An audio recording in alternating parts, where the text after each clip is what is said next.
Аян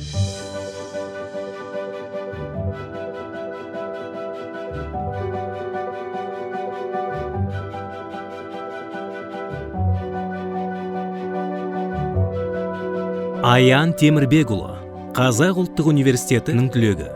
Бүгінде Қазақстан Республикасының ұлттық кітапханасында баспасөз хатшысы болып жұмыс істейді. Еліміздің болашағы, қоғамның қозғаушы күші, жалынды жас әрі кітапхана қызметкері ретінде Аянның да латын әліпбиіне көшу мәселесіне қатысты өз айтар пікірі бар.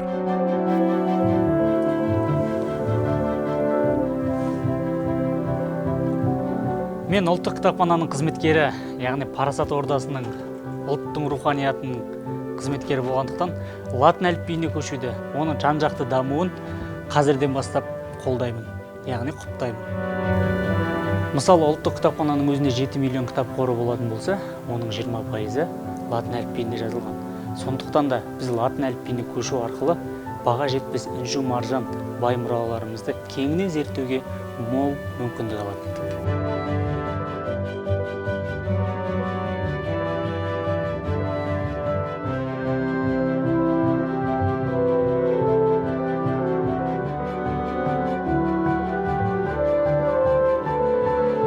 Мысалға алып қарайтын болсақ, алаш арыстарының латын әліпбиімен жазылып жарияланған қаншама еңбектері көпшіліктің кәдесіне асырылмай, іздеушісін күтіп жатқандығы жасырын емес.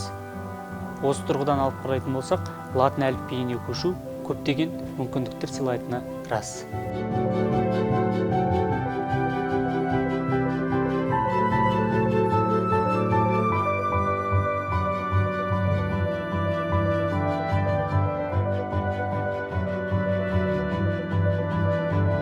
Латын әліпбиі әлемде кеңінен тараған әліпбилердің бірі. Өз бастауын ежелгі грек және Рим елдерінен алып бүгінгі таңға дейін жалғасып өркендеуде. Тәуелсіз еліміздің латын әліпбиіне көшуі тегін емес.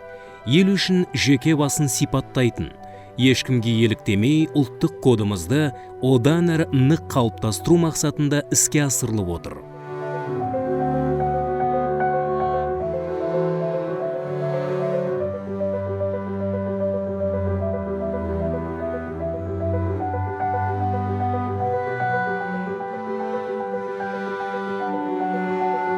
Латынға көшу заман талабы, ал жаңа әліпбиді зерттеген ғалымдар оны жіті үйрену үшін көп күш пен уақыттың керек емес екендігін алға тартады. Көзді үйретіп, сананы жаттықтырса жеткілікті.